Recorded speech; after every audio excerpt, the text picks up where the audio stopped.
தில்லையம்பலம் தென்னாடுடைய சிவனே போற்றி, எந்நாட்டவர்க்கும் இறைவா போற்றி, ஏகம்பத்துரை எந்தாய் போற்றி, பாகம்பெண் உருவானாய் போற்றி, அண்ணாமலையம் மன்னா போற்றி, கண்ணார் அமுதக்கடலே போற்றி, தெந்தில்லை மன்றினில் நாடி போற்றி, இன்றனக்கார் அமுதமானாய் போற்றி, காவாய் கனகத்திரளே போற்றி, கைலை மலையானே போற்றி போற்றி.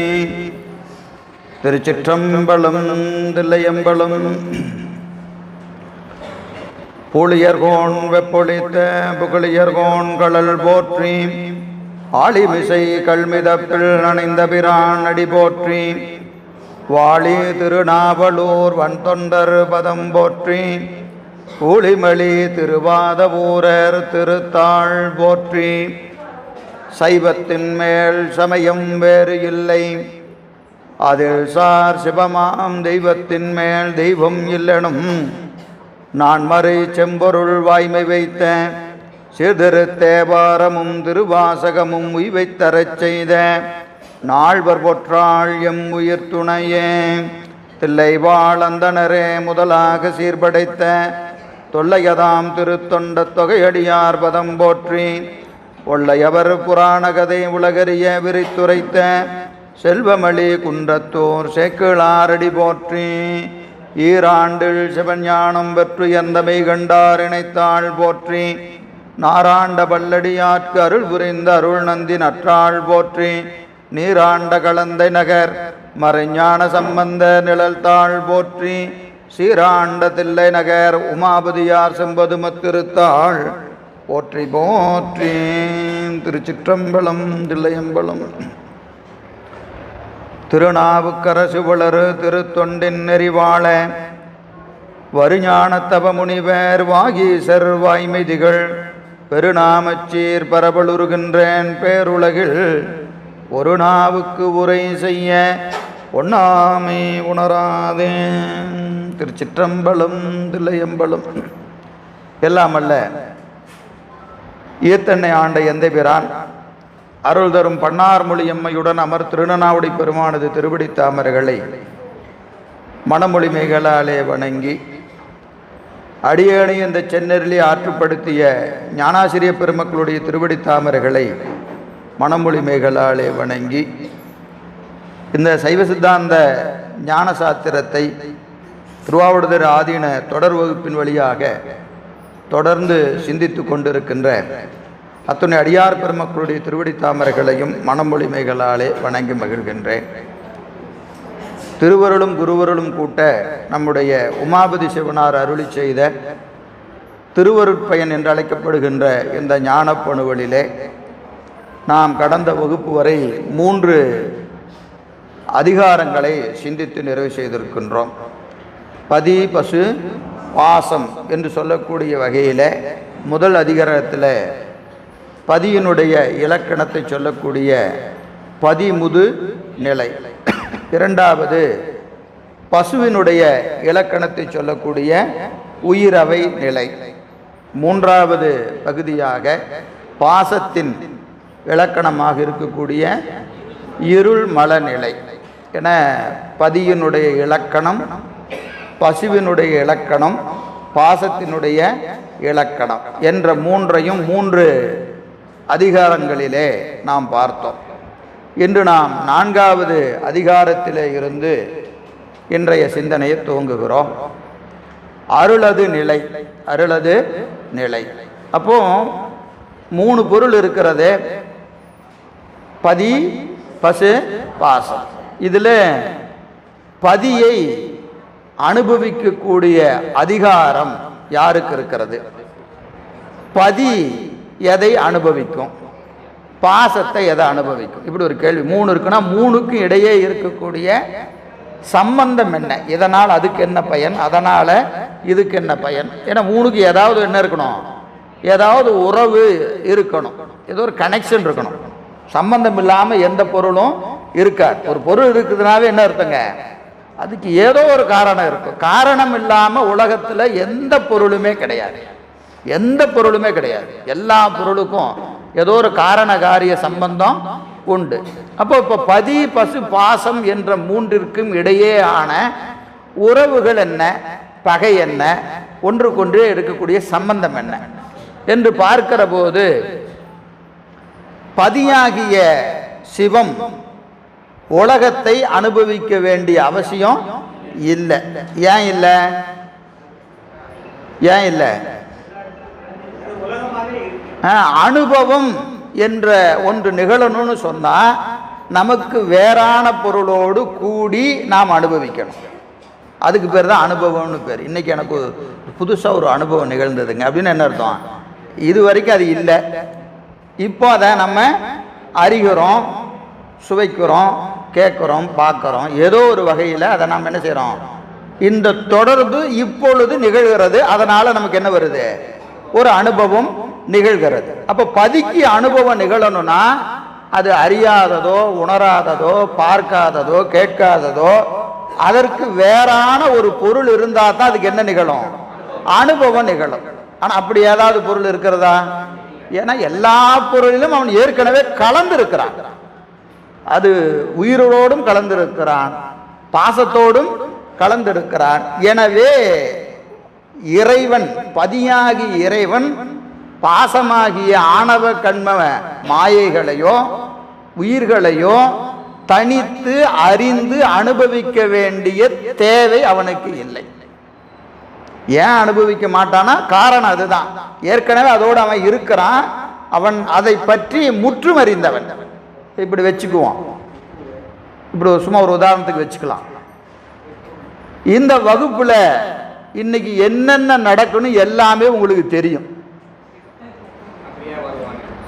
எல்லாமே தெரியும். இப்போ போனவர் இன்னைக்கு இதாங்க நடத்துவார் அப்படின்னு உங்களுக்கு முழுசா தெரிஞ்சிருச்சுன்னு வச்சுக்கங்க, நீங்க வருவீங்களா? வரமாட்டீங்க. அதான் தெரியும் சார், அவர் இந்த பாட்டுக்கு இதுதான் சொல்லுவார், அந்த பாட்டுக்கு அதுதான் சொல்லுவார், அவர் 3 தொகுப்பா இதைத்தான் நடத்திக்கிட்டு இருக்கிறாரு, புதுசா தெரிஞ்சுக்கிற வேண்டிய அவசியம் இல்லை அப்படின்னு இருந்தால் நீங்க என்ன செய்ய மாட்டீங்க? இங்க வரமாட்டீங்க இல்லையா? அப்போ இங்க வரணும்னா என்ன இருக்கிறது? ஏதோ ஒன்று. ஐயா நாள் பூரா பேசினா ஏதாவது ஒரு செய்தியாவது புதுசாக சொல்லுவார் அப்படின்னு ஏதாவது ஒரு எதிர்பார்ப்பு இருந்தால் தான் நீங்கள் வருவீங்க. அந்த அனுபவம் நிகழும் இல்லையா? அப்போ அறியாத தெரியாத பொருளோடு தான் என்ன நிகழும்? அனுபவம் நிகழும். எனவே பதிக்கு பாசத்தோடும் பசுக்களோடும் அறிகின்ற தேவை இல்லை. சரி, அப்போ பாசம் சிவத்தை அனுபவிக்குமா அப்படின்னு கேட்டால் பாசம் அனுபவிக்காது. ஏன் அனுபவிக்காது? அறிவு இருந்தால் தான் அனுபவம் நிகழும். அறிவு இருந்தால் தான் அனுபவம் நிகழும். பாசத்திற்கு அறிவு இல்லை. எனவே அது பதிய மட்டும் இல்லைங்க, உயிரையும் அனுபவிக்காது. 3 பொருள் இருக்கு. இது இந்த 2ஓட என்ன சம்பந்தம், இன்னொன்றுக்கு ஏனைய 2ஓட என்ன சம்பந்தம் என்று ஒன்றுக்கும் ஏனைய 2ற்கும் உரிய சம்பந்தத்தை பார்க்கணும். அப்போ பதி பாசத்தையோ உயிர்களையோ அறிய வேண்டிய அவசியம் இல்லை. ஏன்னா 2லையும் கலந்து இருக்கிறது. சரி, பாசம் அறிவே இல்லை, அதனால் அது பதியை பற்றியும் அதுக்கு கவலை இல்லை, உயிரை பற்றியும் கவலை இல்லை. உயிரை பற்றியும் கவலை இல்லை. அப்போ எஞ்சி நிற்பது எது? உயிர் தான். இந்த உயிர் தான் எதை அறிவியும்? பாசத்தையும் அனுபவிக்கும், பசுவையும் பதியையும் அனுபவிக்கும். 2ஐயும் அனுபவிக்கின்ற அந்த தகுதி யாருக்கு? நமக்கு தான். ஒரு நகைச்சுவை, 2 லட்டு தின்ன ஆசையா அப்படின்னு கேட்குறாங்களா இல்லையா? 2 அனுபவிக்கிறது நமக்கு தான், 2மே நமக்கு தான். ஆனால் அதில் 2ல் எதை அனுபவிக்கிறோங்கிறது தான் கேள்வி. சரியா? உயர்ந்தது எது, தாழ்ந்தது என்று அறிந்து தாழ்ந்ததை விட்டு உயர்ந்ததை அனுபவிக்க வேண்டும். வேண்டும் அப்படின்னு சொன்னாவே என்ன அர்த்தம்? இல்லைன்னு அர்த்தம். நல்லா படிக்கணும் அப்படின்னு என்ன? படிக்கலன்னு அர்த்தம் இல்லையா? படிக்கிறவன்ட்ட போய் நல்லா படிக்கணும்னு சொல்ல வேண்டிய அவசியம் இல்லை. அது மாதிரி உயர்ந்ததை அனுபவிக்க வேண்டும் அப்படின்னா இப்போ நாம் அனுபவிக்காம இருக்கிறோம். அதுக்கு தான் இத்தனை போராட்டம் நடக்குது இல்லைங்களா?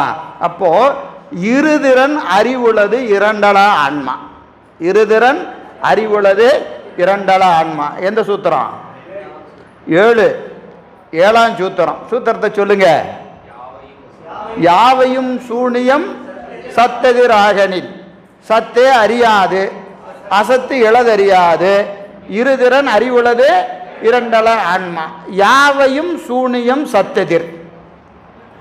சத்தெதிர் யாவையும் சூனியம். சிவத்துக்கு முன்னாடி எல்லாமே சூனியம், எல்லாமே சூனியம். ஏன்னா அவன் பேரறிவு, இன்னொன்று சிற்றறிவு, இன்னொன்று அறிவற்றது. இதை போய் இதை அவன் அனுபவிக்க வேண்டிய அவசியம் இல்லை. அவனுக்கு முன்னாடி அதெல்லாம் ஒன்றுமே இல்லை. சூனியம் என்பதற்கு ஒன்றுமில்லை.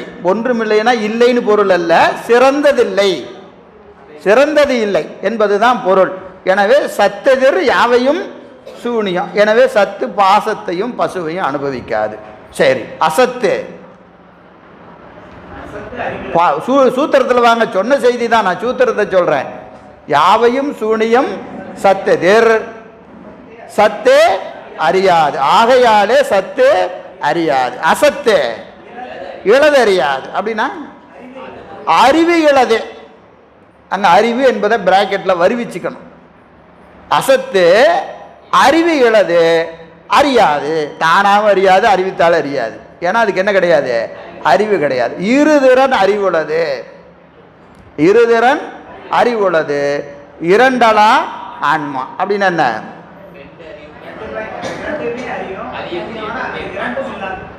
இரண்டு திறனும் உடையது, இரண்டும் இல்லாதது, இரண்டையும் அறிவது. ரெண்டு தன்மை உடையது, ஆனா ரெண்டும் கிடையாது. இதுக்கு ரெண்டு அறிவு இருக்கிறது, ரெண்டு அறிவு இருக்கிறது. அதுக்கு பேர் தான் ஆன்மா. இரு திறன் அறிவுள்ளது. இருதிறன் அறிவுள்ளது. என்னது? சத்தாம் தன்மையும் உண்டு, அசத்தாம் தன்மையும் உண்டு. சத்தையும் அறியும், அசத்தையும் அறியும். ஆனா சத்தும் கிடையாது, அசத்தும் கிடையாது. 3 செய்தி இருக்கிறது. 7வது நூற்பால 3ஆம் அதிகரணத்தில் 3 செய்தி. என்னது? இரண்டனையும் அறியும், இரண்டனையும் அறியும், இரண்டன்பாடும் அறியும், இரண்டாய் நின்று அறியும். ரொம்ப நுட்பமாக ஒரு இலக்கணத்தை சொல்லிடும். இரண்டினையும் அறியும், இரண்டால் அறியும், இரண்டாய் அறியும். இரண்டாய் அறியும். விரிவெல்லாம் அங்கே பார்த்துக்குவோம், அதை இங்கே விரிக்க வேண்டாம். சரியா? அதுதான் இங்கே செய்தி. எனவே பாசத்தை அனுபவிக்கிற அதிகாரம் உயிருக்கு உண்டு, உயிருக்குத்தான் உண்டு. பதியை அனுபவிக்கிற அதிகாரம் உயிருக்குத்தான் உண்டு. சரி, அப்போ 3 பொருள்களாகிய பதிபசு பாசத்தின் இலக்கணத்தை பார்த்தாச்சு. இப்போ இந்த 3க்கு உள்ள தொடர்பு என்ன என்று பார்க்கணும். அதுதான் இப்போ நம்ம மேலே பார்க்கிற அதிகாரங்களினுடைய கருத்து. சரி, அதில் இந்த பசுவாகிய உயிர் என்ன செய்யணும்? பாசத்தை விடணும். பசுவாகிய உயிர் பாசத்தை விடணும், பதியை பெறணும். விடணும்னாவே என்ன அர்த்தம்? இப்போ கூட இருக்குதுன்னு அர்த்தம். விடணும்னு சொன்னாவே என்ன அர்த்தம்? கூட இருக்குது, அதனால தான் விடணும். இதை தான் பிடிச்சிக்கிட்டு இல்லைன்னா அதை எதுக்கு விடுவானே? அது பாட்டுக்கு தனியாக இருந்துட்டு போகுது. ஆனால் நான் எதோட இருக்குது? பாசத்தோடவே இருக்கிறது. அப்போ பாசத்தோடு இருக்கிற உயிர் பாசத்தை விடணும். எதை பெறணும்? பதியை பெறணும். பெறணும்னு சொன்ன என்ன அர்த்தம்? இப்ப இல்லைன்னு அர்த்தம். அப்படியா? அப்படியா? விடணும்னா இருக்குதுன்னு அர்த்தம், பெறணும்னா இல்லைன்னு அர்த்தம்.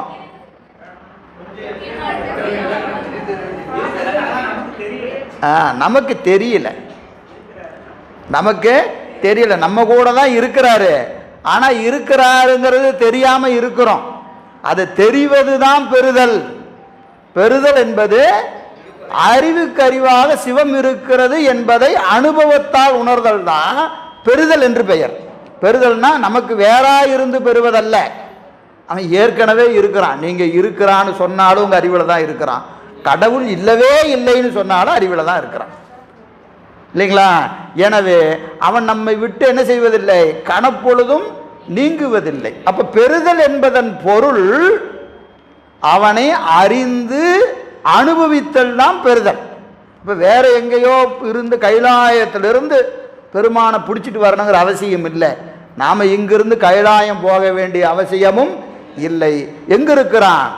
நம் அறிவின் கண்ணே நிலைத்து நிற்கின்றான் பெருமான். என்னைக்கு அறிவுன்னு ஒன்று நமக்கு இருந்ததோ அன்னையிலிருந்து அறிவுக்குள்ளேயே தான் இருக்கிறான். எப்படி இருக்கிறான்? மறைந்து இருக்கிற சிவம் வெளிப்பட்டு தோன்றுவது தான் பெறுதல் என்பதன் பொருள். பெறுதல் என்பதற்கு அதுதான் பொருள். ஏதோ இல்லாத ஒன்றை நாம் பெறுவதில்லை. நல்லா ஞாபகம் வச்சுங்க. நீங்கள் அஞ்செழுத்து செய்யணும், பூசை செய்யணும், இதெல்லாம் இத்தனை சாதனை செஞ்சதுன்னா இல்லாத ஒன்றை பெறுவதில்லை. இல்லாத ஒன்றை பெறுவதில்லை. இருப்பதை அறிகிறோம், அனுபவிக்கிறோம். அப்போ இப்போ பிரச்சனையே என்னது? அறியாமல் இருப்பது தான். அறியாமல் இருப்பது தான் நமக்குள்ளான பிரச்சனையை ஒழிய சாதனை செய்து சிவத்தை நாம் வெளியிருந்து பெற வேண்டிய அவசியம் இல்லை. அதுக்கு மூலம் உள்ளே இருக்கிறான்னு தெரியணும், உள்ளே இருக்கிறான்னு தெரியணும். அது ரொம்ப முக்கியம். சரி, இப்போ இந்த சாதனை செய்யணும்னு சொன்னால் சிவத்தை பெறுவதற்கு நமக்கு உதவி செய்வது எது? திருவருள். அப்போ நாலாவதாக நாம் தெரிந்து கொள்ள வேண்டியது திருவருள். திருவருளை தெரிந்து கொண்டால்தான் திருவருள்னா என்ன, அது நமக்கு எவ்வாறு உபகாரத்தை செய்கிறது, அது எங்கே இருக்கிறது. இப்போ நாலாவது என்னதுங்க? திருவருளினுடைய இலக்கணம். முதல்ல சிவத்தின் இலக்கணம் பார்த்தோம், உயிரின் இலக்கணம் பார்த்தோம், பாசத்தின் இலக்கணத்தை பார்த்தோம். அப்போ நான்காவது பார்ப்பது திருவருளினுடைய இலக்கணம். அந்த திருவருள் நமக்கு என்னவெல்லாம் செய்யும், திருவருள் நமக்கு என்ன செய்யும், என்ன செய்து கொண்டு இருக்கிறது, நாம் அதை அறிந்திருக்கிறோமா, அறியாமல் இருக்கிறோமா? இதுதான் கேள்வி. இதற்கான பாடல்கள் தான் இப்போ வரக்கூடிய 10 பாடல்கள். அருள் அது நிலை, அருளினுடைய நிலை, அருளினுடைய நிலை, அருள் உயிருக்கு நிற்கும் முறைமை, அருள் உயிருக்கு நிற்கக்கூடிய முறைமை. 31 அருளில் பெரியது அகிலத்தில் இல் வேண்டும் பொருளில் தலையிழது போல். அருளில் பெரியது அகிலத்தில் இல் வேண்டும் பொருளில் தலையிழது போல். அருள்னா அருளை நாம் எப்போ அறிவோம் அப்படின்னு கேட்டிங்கன்னா இந்த நினப்பு வந்தால் தாங்க அருளை மூலம் அறிய முடியும். அருளை எப்போ அறிவோம்? இந்த நினப்பு வரணும். எப்படி?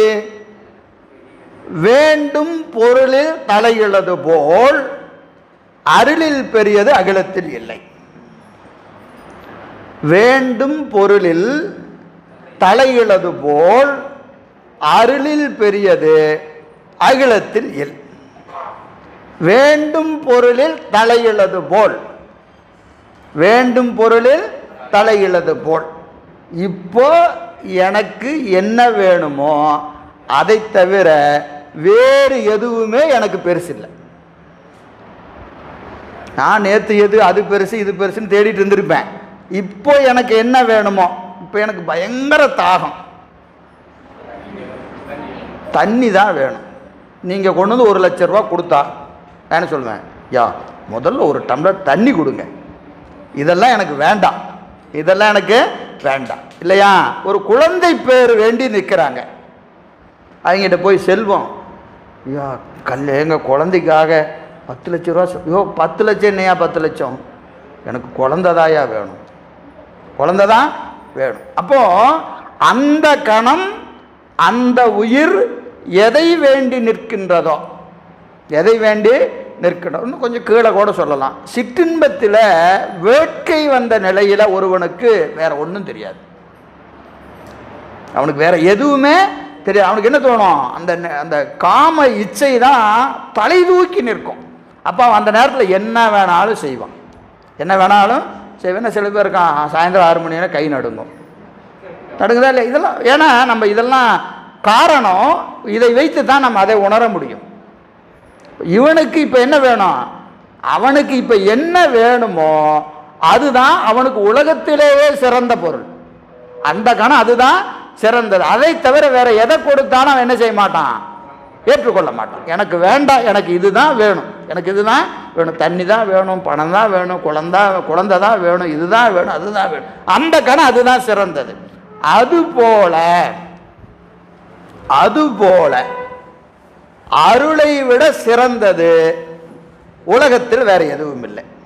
அருளை விட சிறந்தது உலகத்தில் வேறு எதுவுமே இல்லை. அப்போ அருளை நாடணும்னா முதல்ல என்ன வரணும்? அது சிறந்தது என்கின்ற உணர்வு முதல்ல வரணும். அப்பதான் நாடுகிற விருப்பம் வரும். அந்த விருப்பம் இல்லாமல் தேடணும்னா 10ஓட 11. அருளையும் வாங்கிக்குவோங்க, செல்வத்தையும் வாங்கிக்கலாம், அருளையும் வாங்கிக்கலாம், இதையும் வாங்கிக்கலாம், அதையும் வாங்கிக்கலாம். 10ஓட 11 என்ன வச்சிருப்போம்? அருளை வைத்திருப்போம். அது வரைக்கும் இதனுடைய மேன்மை நமக்கு தெரியாது. அப்போ அருளை பற்றிய உணர்வு எப்போ வரணும் அப்படின்னு கேட்டால், அகிலத்தில் தலையிழது போல அருளில் பெரியது. அருள் பெரியதுன்னு நினச்சிட்டா நம்ம பெருமாண்ட போய் என்ன கேட்போம்? இந்த லிஸ்ட்டை எல்லாம் மடித்து உள்ளே வச்சுட்டு ஒரு லிஸ்ட் வச்சுருப்போம் இல்லையா பெருமாண்ட போய் கேட்கறதுக்கு. அதையெல்லாம் மடித்து வச்சுட்டு என்ன கேட்போம்? பெருமானே, உன்னுடைய திருவருள் எனக்கு வேணும், பிறவாமை வேண்டும், மறவாமை வேண்டும். பிறவாமை வேண்டும், மறவாமை வேண்டும்னு என்னைக்கு கேட்குறோமோ அன்னைக்கு தாங்க நம்ம அருளை வேண்டி நிற்கின்ற தகுதி நமக்கு வந்ததாக பொருள். அது இல்லைன்னா நம்ம மற்றதெல்லாம் கேட்டுக்கிட்டு இருப்போம். இது வேணும், அது வேணும். கேட்கக்கூடாதானா? இல்லை, அப்படியெல்லாம் இல்லை, கண்டிப்பாக கேட்கலாம். நம்ம பெருமான்கிட்ட கேட்காம யார்கிட்ட போய் கேட்க போகிறோம்? கொடுப்பது அவன் தான். எதை கேட்டாலும் யார்கிட்ட கேட்டாலும் அவன் தான் கொடுக்க போகிறான். நீங்கள் அம்மாட்ட போய் கேட்டாலும் அவன் தான் கொடுக்கணும், அப்பாட்ட போய் கேட்டாலும் அவன் தான் கொடுக்கணும், கணவன்கிட்ட கேட்டாலும் அவன் தான் கொடுக்கணும், மனைவிட்டு கேட்டாலும் அவன் தான் கொடுக்கணும். அப்போ கொடுக்கறது எது? சிவம்னு ஆயிடுச்சு. நீங்கள் இங்கேயும் அங்கேயும் கையை நீட்டுறீங்க, பேசாமல் அவன்கிட்டே போய் கை நீட்டிடலாம், தப்பே கிடையாது. அதனால் ஒரு குற்றமும் இல்லை. ஆனால் அதில் உயர்ந்தது எது? கேட்கிற போது எல்லாம் தரும் கான். சிவம் என்ன சொல்கிறாங்க? எல்லாம் தரும் கான், தன்னையே தருவான், தன்னையே தருவான் இல்லைங்களா?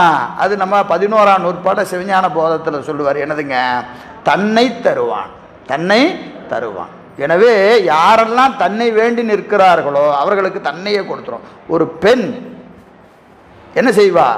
குழந்தைகளுக்கு சாப்பாடு கொடுப்பா, அண்ணனுக்கு ஒரு உறவை கொடுப்பா, தம்பிக்கு ஒரு உறவை கொடுப்பா. ஆனால் தன் கணவனுக்கு என்ன கொடுத்துருவா? தன்னையே கொடுத்துருவா.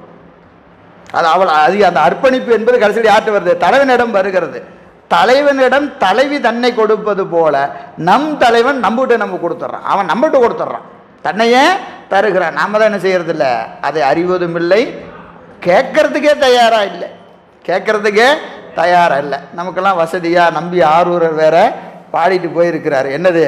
ஒற்றியூரே கும்பதன்று தாரமாக கங்கையாலை சடையில் வைத்த அடிகேள் உந்தன் ஊரும் காடு உடையும் தோளே ஓனகாந்தன் தலையுளிரே வல்லதெல்லாம் சொல்லி உம்மை வாழ்த்தினாலும் இல்லை எண்ணீர் உண்டு மென்னீர் எம்மையாழ்வார் இருப்பதென்னே. உன்னை வச்சுட்டு என்னையா பண்ணுறது? உன்னை வச்சுட்டு என்ன பண்ணுறது? அடகு கூட வைக்க முடியல, ஒற்றி வைத்து இங்கு உண்ணலாமா அப்படின்னு கேட்குறாரு. அதில் அவர் கேட்குறது ஞானத்தின் உச்சியில் நின்று கேட்குறாரு, அது வேற. நமக்கு ஆனால் அதெல்லாம் கொஞ்சம் சௌரியமாக தெரியுது. சாமி உன்னை வச்சுட்டு நான் என்ன பண்ணுறது? எனக்கு இப்போ என்ன வேணும்?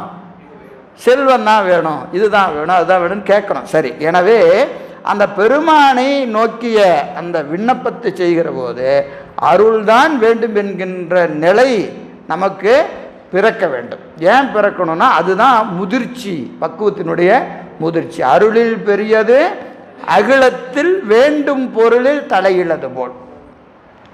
அகிலத்தில் என்னதுங்க? வேண்டிய பொருளை விட சிறந்தது இல்லையோ அதுபோல அருளை விட சிறந்தது அகிலத்தில் இல்லை என்று நமக்கு காட்டுகிறார். அப்போ அப்படி காட்டுகிற அந்த நிலையில் ஏன் அருளை அப்படி வேண்டணும்? அருள்னாலும் திருவடினாலும் எல்லாம் ஒன்று தான். சக்தி எல்லாம் ஒன்று தான். அப்போ இன்னொரு கேள்வி கேட்டு பார்ப்போம். இப்போ ஐயா கேட்டதுனால கேட்குறேன், சிவம் பெரியதா திருவருள் பெரியதா? சக்தி பெரியதான்னு கேட்டால் சிக்கலாயிடும். திருவருள் நமக்கு எது வேணும்? நமக்கு திருவருள் வேணுமா சிவம் வேணுமா? திருவருள் தான் வேணும். ஏன் திருவருள் வேணும்னா திருவருளை பிடிச்சாதான் சிவத்துக்கு போக முடியும். திருவருளை பிடிக்கிற வரைக்கும் தான் நமக்கு ஏதோ கொஞ்சம் நஞ்ச வேலை இருக்கு. அதே நம்ம வேலைன்னு சொல்லக்கூடாது, நம்ம வேலைன்னு சொன்னாவே திருவருளை பிடிக்க முடியாது. இருந்தாலும் ஒரு முயற்சி, பயிற்சி, விருப்பம், இப்படி எல்லாம் எது வரைக்கும் இருக்கு? திருவருளை பற்றுகிற வரைக்கும் தான் இருக்குது. திருவருளை பற்றிட்டா அதுக்கு மேலே ஒன்றுமே கிடையாது. அந்த திருவருள் கொண்டு போய் அழகாக கொண்டு போய் சிவத்தில் நம்மளை விட்டுரும். பஸ்ஸு ஏறினா போதும், கொண்டு போய் அங்கே இறக்கி விட்டுருவாங்க. பஸ்ஸு ஏறுற வரைக்கும் தான் நம்ம வேலை. பஸ் ஏறிட்டு அடுத்தது என்னது? நான் ஸ்டாப், 1 to 1 நேராக எங்கே போய் விட்டுரும்? அந்த பேரின்பத்தில் கொண்டு போய் நம்மளை விட்டுரும். அப்போ நம்ம எது வரைக்கும் இருக்கிறது நம்ம வேலை? ஏன்னா நேராக சிவத்தை நம்மால் பற்ற முடியாது, உயிர்களால் சிவத்தை நேராக பற்ற முடியாது. அப்போ நேராக திருவருளை பற்றுமான்னு கேட்டால் நம்மளால் பற்ற முடியாது. ஆனால் அந்த எல்லாம் நாம் செய்கிற சாதனை எல்லாம் எதுக்கு? திருவருளை பெறுவதற்கு தான். அதுக்கு தான் இந்த சாதனை. நம்ம செய்கிற எல்லா முயற்சியும் திருவருளை பெறுவதற்கான சாதனைகள் தானே ஒன்றி சிவத்தை பெறுவதற்கான சாதனை இல்லை. ஏன்னா திருவருளை பிடிச்சிட்டா திருவருள் கொண்டு போய் அங்கே விட்டுரும், கொண்டு போய் விட்டுரும். அப்போ நமக்கு இப்போ என்ன வேணும்? திருவருள் இருந்தால் போதும், திருவருள் இருந்தால் போதும். அது திருவருள் சிவத்தில் கொண்டு போய் நம்மளை விட்டுடும். ஆனால் அதுக்கப்புறம் சில முத்தியிலும் பக்தி வேண்டும் என்கின்ற நுட்பமான செய்திகள்லாம் இருக்குது, அப்படியே வைத்துக்கொள்வோம். சரி, அப்போ அந்த திருவருள் நமக்கு செய்கிற உபகாரம் என்ன? ஏன் திருவருளை வேண்டணும்? திருவருளை ஏன் வேண்டணும்னா அடுத்த பாட்டு சொல்கிறார். பெருக்க நுகர வினை பேரொளியா எங்கும் அருக்கன் என நிற்கும் அருள். பெருக்க நுகர வினை பேரொளியா எங்கும் அருக்கன் என நிற்கும் அருள். வினை பெருக்க, வினை நுகர, அருக்கன் என, பேரொளியா எங்கும் அருக்கன் என. இப்போ உலகத்தில் நாம் வினையை பெருக்குகிறோம், பெருக்கிய வினையை அனுபவித்து கழிக்கிறோம். ரெண்டு செய்கிறோமா இல்லையா? என்ன செஞ்சுக்கிட்டு இருக்கிறோம்? வினையை ஈட்டி கொண்டு இருக்கிறோம், ஈட்டிய வினையை கழித்து கொண்டு இருக்கிறோம். இதுதான் இப்போ நம்ம செஞ்சிட்ருக்கிற வேலை இல்லைங்களா? பிறப்பதற்கே தொழிலாகி இறக்கின்றார். பிறப்பதற்கு காரணம் வினை, இறப்பதற்கு காரணம் வினை. வந்த நாளும் வரப்போகிற நாள் எல்லாம் என்ன செஞ்சிட்ருக்கிறோம்?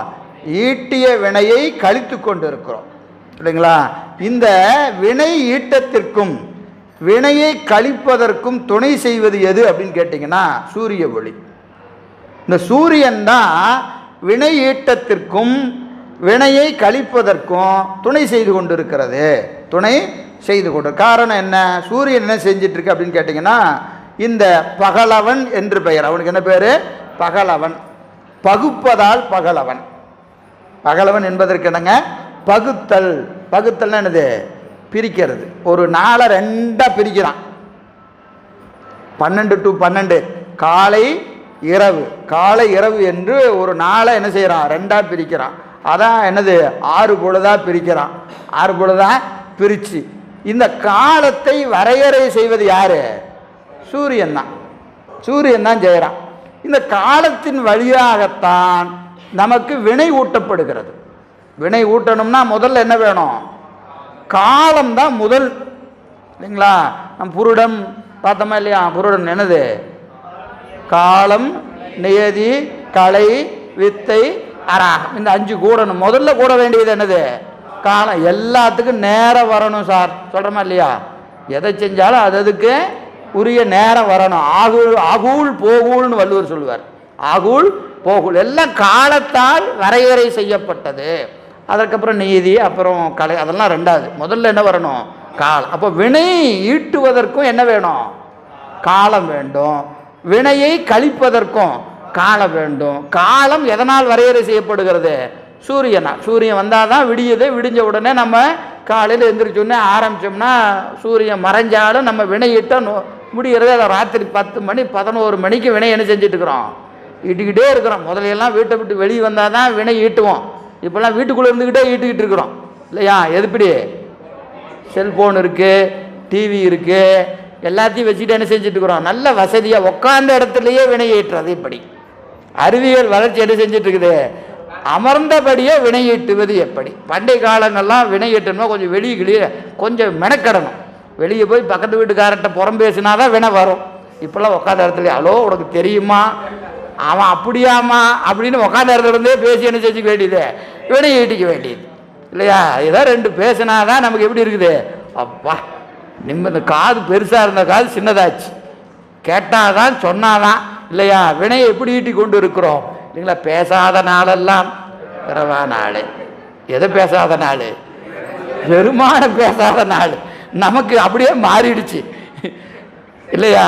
வேற ஏதாவது பேசாத நாளெல்லாம் பிறவா நாளாக போயிடுச்சு இல்லைங்களா? ஒரு காலம் திருக்கோயில் சூளாராகின் உண்பதன் முன் மலர்பறித்திட்டு உண்ணாராகின் அருநோய்கள் கெட வெந்நீரே அணியாராகில் அழியற்றார் பிறந்தவாறு ஏதோ எண்ணின் பெருநோய்கள் மிக நெளிய பெயர்த்தும் செத்தும் பிறப்பதற்கே தொழிலாகி பிறக்கின்றார் என்று அப்பர் சுவாமி சொல்லுவார். அது மாதிரி அதற்காகத்தான் இந்த பிறவியெல்லாம் கொடுத்துருக்கிறார். நம்ம அதை விட்டுட்டு ஏதோ வினையை கழித்து கொண்டு இருக்கிறோம், வினையை கழித்து கொண்டு இருக்கிறோம். அதற்கு துணை செய்வது சூரியன். அதுபோல வினை பெருக்க வினை நுகர பேரொளியா எங்கும் அறுக்கன். எப்படி சூரியன் பேரொளியாய் நின்று வினையை பெருக்குவதற்கும் கழிப்பதற்கும் துணை செய்கிறானோ அதுபோல நிற்கும் அருள், அதுபோல நிற்கும் அருள். ஏன்னா இது தூள காரணம் சூரியன். சூரியன் என்னது? தூள காரணம். சூக்கும காரணம் எது?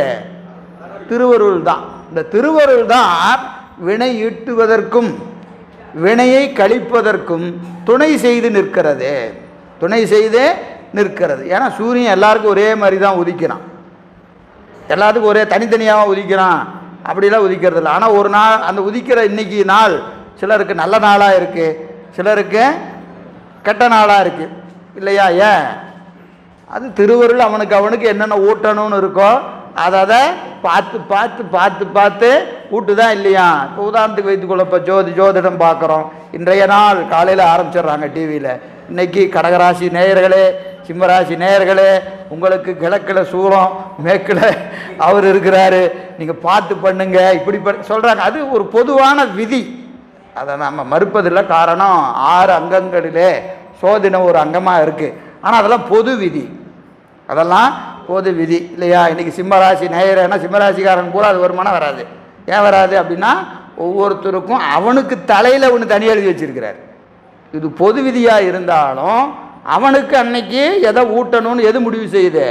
திருவருள் முடிவு செய்கிறது, திருவருள் முடிவு செய்கிறது. எனவே திருவருள் வினையை பெருக்குவதற்கும் வினையை கழிப்பதற்கும் சூரியன் போல உடன் நின்று, சூரியன் போல உடன் நின்று நமக்கு இந்த வினைப்போகத்தை ஊட்டிக்கொண்டே இருக்கும். வினைப்போகத்தை ஊட்டுவதற்கும் திருவருள் தான் காரணம், சிவபோகத்தை ஊட்டுவதற்கும் திருவருள் தான் காரணம். வினைப்போகத்தை ஊட்டுகிற போது அந்த திருவருள் திரோதான சக்தியாய் நின்று ஊட்டி கொண்டிருக்கும். சிவபோகத்தை ஊட்டுகிற போது திருவருள் திருவருளாயவே நின்று ஊட்டி கொண்டிருக்கும். அப்போது அந்த திருவருள் ஒன்று தான், ஆனால் அது என்ன ஊட்டுதுன்னு பார்க்கணும். உலக போகத்தை ஊட்டினால் அவளுக்கு என்ன பேர்? திரோதானம்னு பேர். திரோதாயி சினமருவு திரோதாயி கருணையாகி. இங்கே படிச்சு மாதிரி இருக்கம்மா? எங்க? சினமருவி திரோதாயி. நீங்கள் சொன்னால் சித்தியாரில் தான் சொல்லுவீங்க, அதனால் சித்தியாராக தான் இருக்கும். அப்படியா? சிவபிரகாசம் 48. சினமருவு திரோதாயி கருணையாகி திருந்திய சக்தி நிபாதம் நிகழுமன்றே என்ன 48. சினமருவு திரோதாயின்னு எழுதுறாரு. சினமருவு திரோதாயின்னு கோபமாக வச்சு ஊட்டுவாளாம். இந்த சாப்பிடாத குழந்தைக்கு அம்மா ஊட்டுவா பார்த்துருக்கிறீங்களா? அப்படி வச்சு இழுக்கணும். தின்னு என்ன தின்னு ஒழுங்காக தின்னு விளைய மாட்டேங்கிறான். பெரிய போய் தான் போச்சு, இது திங்காமல் எப்படி உடம்பு நல்லா இருக்கும் அப்படின்னு வச்சு என்ன செய்வா? பிசைஞ்சு வச்சு அப்படியே வாயில் வச்சு இழுக்குவா. அது மாதிரி வினையை ஊட்டுறாளாம். சினமருவு திரோதாயி கோபமாக ஊட்டுறா. ஏன் பாரு, இந்த பக்கம் சிவம் இருக்குது, ஊட்ட நீ ஏற்றுக்குவா போகிற, சொன்னால் கேட்கவா போகிற? கேட்க மாட்டேன், இந்தா இதை தின்னு அப்படின்னு எதை ஊட்டுவாளாம்? உலக போகத்தை ஊட்டுவான். கோபமாக ஊட்டுவாளாம், கோபமாக ஊட்டுவான். ஏன்னா இவன் அறிவில் இப்போ இதை ஊட்டுனாதான் இவன் திம்பான். எதை திம்பான்? உலக போகத்தை. திருவருளை சிவபோகத்தை கொடுத்தாலும் இவன் என்ன செய்ய மாட்டான்.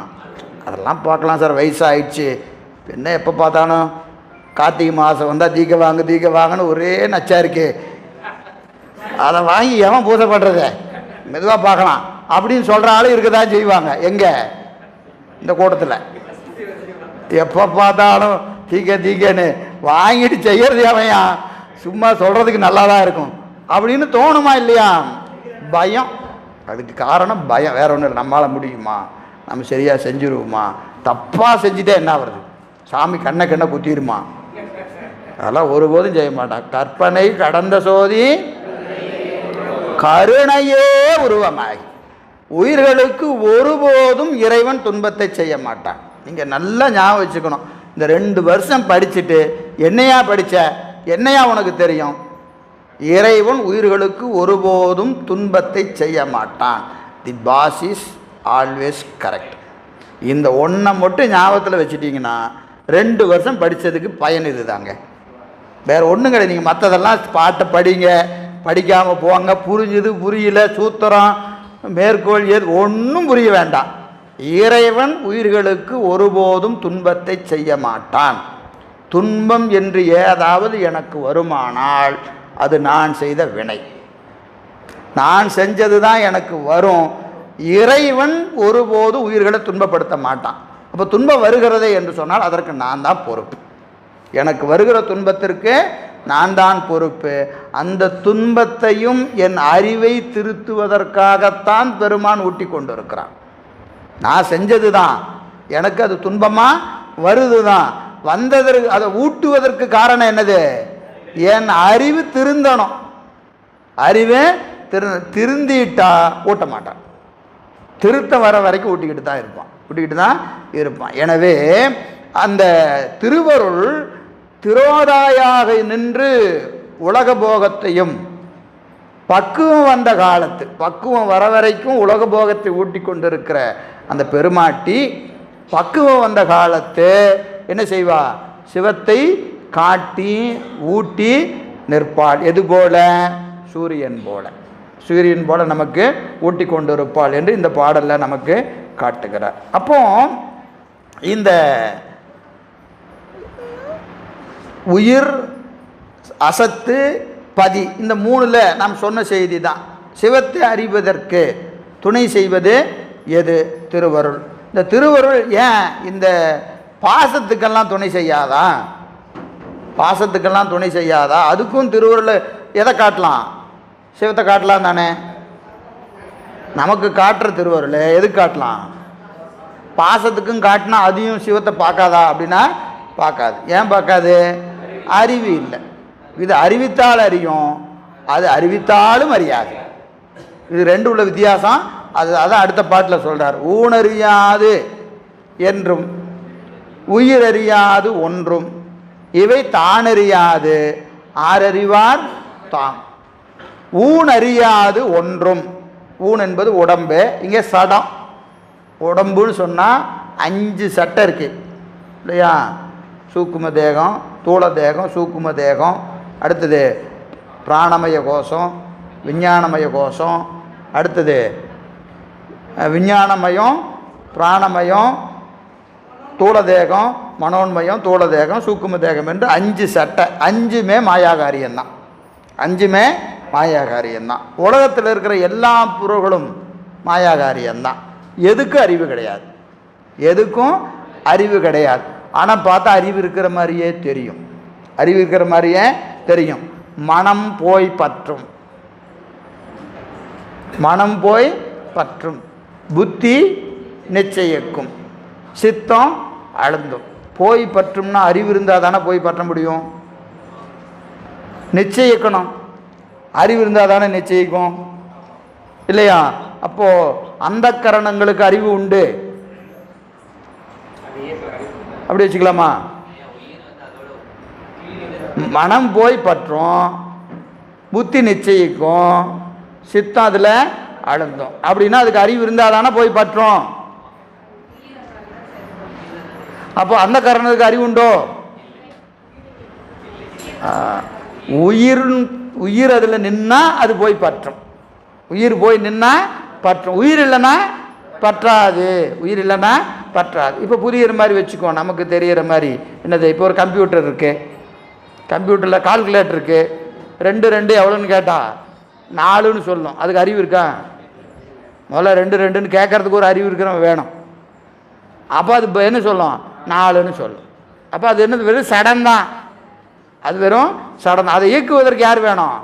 ஒரு அறிவுடையவன் வேண்டும் இல்லைங்களா? அப்போ கருவிகள் அறிவுடையது போல தோன்றும், அறிவுடையது போல தோன்றும். அது சிவஞான போதத்தில் 4ஆம் நூற்பால சொல்லுவார், பிரகாசமாய் நின்றே அப்பிரகாசமாய் நிற்றலாம், பிரகாசமாய் நின்றே அப்பிரகாசமாய் நிற்றலாம். பிரகாசம்னா என்னது? அறிவுடைய பொருள் மாதிரியே தெரியும், ஆனால் உண்மையில் அதுக்கு அறிவு கிடையாது. பிரகாசமாய் நின்றே அப்பிரகாசமாய் நிற்றலாம். கருவிகள் எல்லாமே அறிவு இருக்கிற மாதிரி தெரியும், ஆனால் அதுக்கு எதுக்குமே அறிவில்லை. ஊன் அறியாது என்றும் என்னைக்கும் அதுக்கு என்ன கிடையாது? அறிவு கிடையாது. எதுக்கு?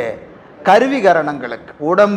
உடம்பு கருவிகரணம், உலகப் பொருள், மாயாகாரியம் அனைத்திற்கும் என்னைக்குமே அறிவு கிடையாது. இன்னைக்கு கிடையாது, இல்லை, என்றும் அறியாது. ஊன் என்றும் அறியாது.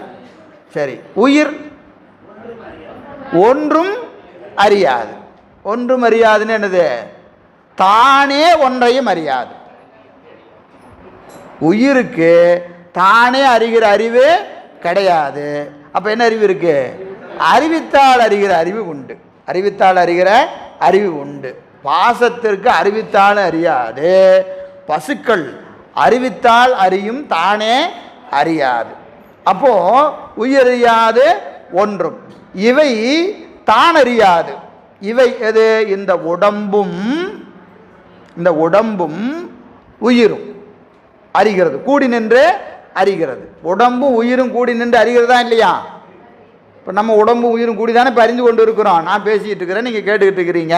நான் பேசணுன்னா இந்த உடம்புக்குள்ளே என் உயிர் இருக்கணும், உங்கள் உடம்புக்குள்ளே உங்கள் உயிர் இருக்கணும். அப்போ தான் நான் பேச முடியும், நீங்கள் கேட்க முடியும் இல்லையா? உடம்பும் உயிரும் கூடி அறிகிறது. அறிவில்லாத உடம்பும் அறிவித்தால் அறிகிற உயிரும் கூடி அறிந்து கொண்டு இருக்கிறது.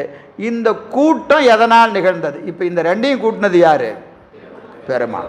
இந்த ரெண்டையும் கூட்டினது யாரு? பெருமான் இல்லையா? இது நமக்கு பார்த்தீங்கன்னா இதை ரொம்ப விரிவாக சிவப்பிரகாசத்தில் 63வது பாட்டில் சொல்லுவார். சிவப்பிரகாசத்தில் 63. ஏங்க இங்கே என்ன நடத்தாத பாட்டை எப்போ கேட்டாலும் சிவஞான போதங்கிறீங்க, சிவப்பிரகாசங்கிறீங்க. அதெல்லாம் நான் எப்போ படித்தேன்? இப்போ தான் முதல் வகுப்பே வந்துருக்கேன். ஒன்றும் தப்பு இல்லை, பின்னாடி நடத்தும். சும்மா அங்கங்கே குறித்து வைங்க. இதோடு தொடர்புடைய பாடல்கள். நீங்கள் அதை உங்கள் புத்தகத்தில் நான் பாட்டு சொல்லும்போது என்ன செய்யணும்? அதை எழுதி வைக்கணும். புத்தகத்திலே எழுதி வச்சா தப்பு இல்லை. புத்தகத்தை முதல்ல என்ன செய்யணும்? எழுதணும், குறிக்கணும். அப்படியே புதுசாக புத்தகத்தை வச்சுருந்தா என்ன அர்த்தம்? படிக்கலன்னு அர்த்தம் இல்லையா? ஏற்கனவே நான் சொல்லியிருக்கிறேன். எங்கள் திருவிளையாடற் புராணத்தில் வந்திப்பாட்டிக்கு சாமி வரார். வந்திப்பாட்டிக்கு வரார். எப்படி வராரு? கூலிக்கு ஆள் வேணுமா அப்படின்னு கேட்டுட்டு வராரு. அப்படி வருகிற போது எப்படி வராராம்? ஒரு கந்தை ஆடை, தோளில் ஒரு மம்முட்டி. அந்த மம்முட்டி எப்படி இருக்குதான்? அப்படியே பிறைச்சந்திரன் மாதிரி தேஞ்சிருக்கான். அந்த முனையெல்லாம் மழுங்கி அந்த கைப்பிடி கைப்பிடி தான் இருக்கு. இது தேஞ்சிருக்கு. அப்படி பார்த்தோம், பயங்கர எக்ஸ்பீரியன்ஸான ஆளாட்டிருக்கியா, வேலை செஞ்சு எக்ஸ்பீரியன்ஸான ஆள் அப்படிங்கிற மாதிரி தெரிகிற மாதிரி. காலில் செருப்பு எப்படி இருக்குதுங்க? குதியுங்கால் வெளியே இருக்குதான். தேஞ்சு செருப்பு எவ்வளோ இருக்குது? 3/4 காலுக்கு தான் செருப்பு இருக்குது. அப்போ அவ்வளவு நடந்து வேலை செஞ்சுருக்கிறாரு. கருவி அவ்வளவு பயன்படுத்தி இருக்கிறார். அப்படி வராராம். வரும்போது ஏன் சாமி அப்படி தங்கத்தில் ஒரு மம்டியை பிடிச்சிட்டு வந்தால் வேண்டாமா சொல்லுது? எதை செஞ்சாலும் அவர் கரெக்டாக செய்வார். எப்படி செய்யணும்னு அவருக்கு நல்லா தெரியும். இன்னொன்று தெரியும் நமக்கு, அதியமானுக்காக தூது போனாங்கள ஔவையார். போகும்போது என்ன சொன்னாங்க? எப்பா உன்னோட கல்வியெல்லாம் பாரு, எப்படி போர் களங்களெல்லாம் புதுசாக இருக்குது. அவன் அதியமான் போய் பார்த்தா எல்லாம் கொல்லம்பட்டையில் போட்டு அடிச்சுட்டு கிடக்குறாங்கப்பா அப்படின்னாங்களாம். எது புகழ்கிற மாதிரி தெரியுது, ஆனால் உண்மையில் என்னது? நீ என்ன போர்க்களத்தில் ஒரு போர்க்களம் கூட உன் கருவியெல்லாம் பார்த்தது கிடையாது. அவன் சண்டை போட்டு மொத்த படைக்களமும் கொல்லம்பட்டையில் கிடக்குதியா. நீ அவங்கள்ட்ட சண்டைக்கு போய் தோத்துறாத. அப்படின்னு சொல்கிற மாதிரி அவை தன் தூதை அழகாக காட்டுவாங்க. அது மாதிரி நம்ம புத்தகத்தை பார்த்தாவே தெரிஞ்சிடும். ஐயா, அதுக்கு என்ன பிரச்சனைன்னு கேட்டிங்கன்னா, அந்த சிவவேடத்தை எல்லாத்துக்கும் வேறு கொடுத்துட்டார். இப்போ அவருக்கு மட்டும் வச்சுருந்தாருன்னா நமக்கு வந்தால் தெரிஞ்சிடும். இந்த சிவவேடத்தை என்ன செஞ்சிட்டாரு? தன்னை பிறருக்கு தன்னை அறிய தருகின்றான். இப்போ பெருமான் என்ன செய்கிறாராம்? தன் வேடத்தை அடியாருக்கு கொடுத்துட்டார். இப்போ அதுதான் பிரச்சனையே. நமக்கு அடியார் வேடத்தில் வர்றது அடியாரா பெருமானான்னு கண்டுபிடிக்க முடியாது. எப்பவுமே கண்டுபிடிக்க முடியாது. எப்பவுமே கண்டுபிடிக்க முடியாது. அதனால தான் நீங்கள் அடியார் வரும்போது எப்படி வணங்கணும்? சிவமாவே வணங்கணும். நீங்கள் சாமி அப்படியே கொண்டை வச்சுட்டு வர்றதெல்லாம் சிவபெருமான் பார்த்தீங்கன்னா பார்க்குற பக்கமெல்லாம் கொண்டை தெரியும். ஏன்னா கொடுத்து வச்சிருக்கிறாரு எல்லாத்துக்கும். திருநீர் பூசினாலாம் சிவபெருமான் தான். உத்தராக்கம் தரித்தவங்கெல்லாம் சிவபெருமான் தான். திருவேடத்தில் வருபவர்களெல்லாம் சிவபெருமான் தான். அப்படி தான் பார்க்கணும். அப்படி தான் பார்க்கணும். ஏன்னா அந்த வேடத்துக்குள்ளே தான் எங்கேயாவது மறைஞ்சு நிற்பார். சரிங்களா? அதனால் நீங்கள் அவரை கண்டுபிடிச்சிடலாம், வந்தால் கொண்டை தெரிஞ்சிருன்னு நினச்சிங்கன்னா ஏமாந்து தான் போகணும். எல்லா பக்கமும் கொண்டை இருக்கும். திருப்பதியில் மொட்டையை தேடுற மாதிரி நீங்கள் சிவனடியாரை தேடணும்னா என்ன இருக்கும்? சடை இருக்கும், திருநீர் இருக்கும், உத்தராக கண்டிகை இருக்கும், எல்லாமே இருக்கத்தான் செய்யும். எனவே இந்த ஊனறியாது ஒன்றும் உயிரறியாது என்றும், ஊனறியாது என்றும் உயிரறியாது ஒன்றும் இவை, இந்த உடம்பும் உயிரும் கூடி, இந்த ரெண்டையும் கூட்டி தான் அறியாது. தான் அறியாது என்பது தான் அறிவிக்கவில்லை என்றால், அறியாது என்பதற்கு தான் என்பது திருவருள். தான் என்பது திருவருள். இந்த திருவருள் இரண்டையும் கூட்டி அறிவிக்கவில்லை என்று சொன்னாள். ரெண்டையும் கூட்டி அறிவிக்கவில்லை என்று சொன்னால் யார் அறிவார்? யாராலையும் அறிய முடியாது. யாராலும் அறிய முடியாது. சிவபிரகாசம் சொன்ன 63 பாட்டு என்னது?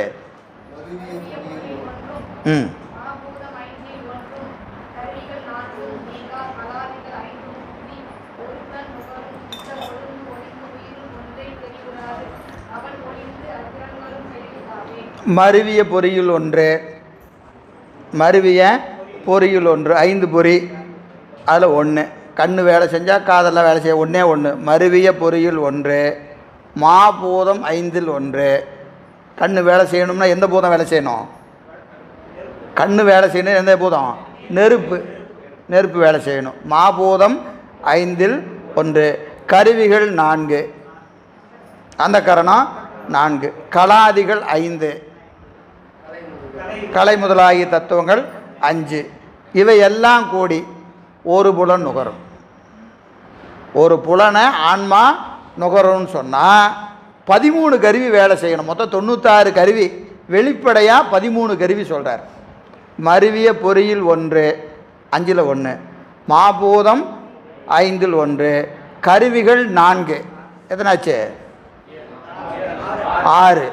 கலாதிகள் 5ம் கூடி 5னா 7 வச்சுக்கணும். 5ன்னு சொன்னாவே 7 தான். சரி, இப்போ எத்தனையாச்சு? 13 ஆச்சா? 13 கருவி நேர்கோட்டில் நின்றால் ஒன்றை அறியும். ஆமாம், தத்துவங்கள்லாம் 36 தத்துவங்கள். இதோட கூட்டினா 96. எல்லாம் ஒரே நேரத்தில் வேலை செய்யாது. ஒன்று அறியணும்னா இப்போ 5 பூதத்தில் ஒரு பூதம். ஞானேந்திரிய 5ல் 1, 4 வேலை செய்யாது, 1 தான் வேலை செய்யும். நம்ம கருவி எண்ணிக்கையில் கூட்டிக்கிறோம், வேலை செய்யும் போத 1 தான் வேலை செய்யும். சரிங்களா? அப்போது 13 கருவின்னு எண்ணிக்கை சொல்கிறார். இதை விரிச்சிங்கன்னா இன்னும் ஒரு 4-5 கருவி கூட வரும். சரியா? பாட்டில் 13 சொல்கிறார். அவன் ஒளிந்து, எல்லாம் சரிதான், இந்த 13ஐயும் கூட்டிகிட்டா பார்க்குமானா அவன் ஒளிந்து. இதையும் அவன் என்ன செய்யணும்? அவன் கூட்டணும். அவன் இருந்து இந்த 13 கூட்டினானா உயிர் ஒன்றை அறியும்.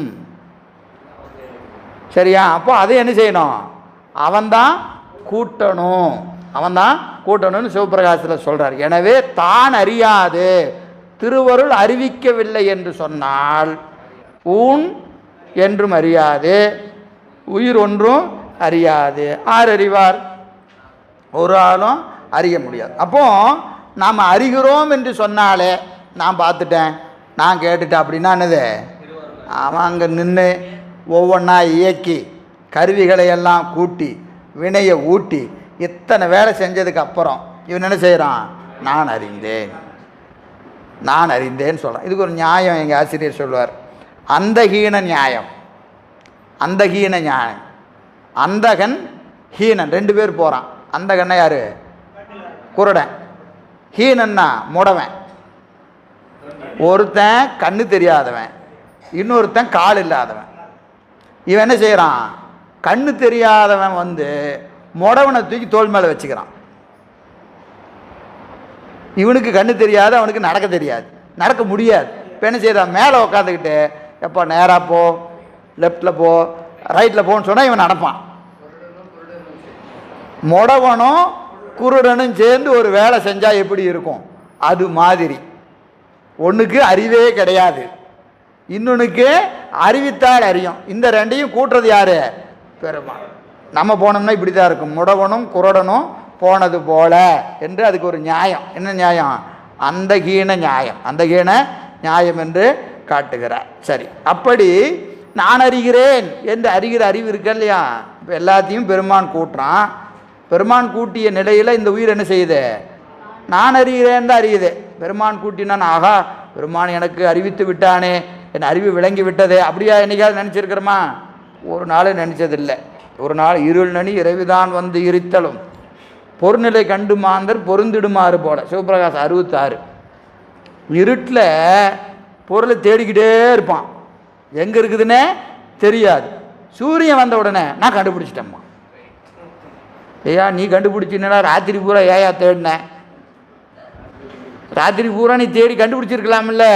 ராத்திரி பூரா தேடிட்டு எங்கன்னு தெரியாமல் பேசாமல் படுத்துட்டு காலையில் எழுந்திரிச்சோன்னு அதான் நான் கண்டுபிடிச்சிட்டேன். எவனாச்சு? சூரியன் காட்ட நான் கண்டேன். சொல்கிறேன், எவனாச்சு இருக்கிறானா? தூங்கும்போது நல்லா தான் தூங்கினார், காலையில் என்னமோ ஆயிடுச்சு அப்படிமா. ஆனால் உண்மை அதுதான். சூரியன் காட்ட நான் கண்டேன்னு சொல்லணும். ஒருத்தனும் உலகத்தில் சொல்கிறாலே கிடையாது. அது மாதிரி பெருமான அறிவிக்க அறிந்தேன் சொல்கிறவன் எவனாச்சு இருக்கிறானா? ஒருத்தனும் கிடையாது. அப்போது இறைவன் ஊட்ட உயிர் அதை அறிந்து கொண்டு இருக்கிறது, அனுபவித்து கொண்டு இருக்கிறது என்பதை உயிர்கள் ஒருபோதும் அறிவதில்லை, அறிவதும் இல்லை, உணர்வதும் இல்லை. அது எதை போன்றது என்று சொன்னால் அடுத்த பாட்டில் சொல்கிறார். பாலாளி மீனாளும் பால்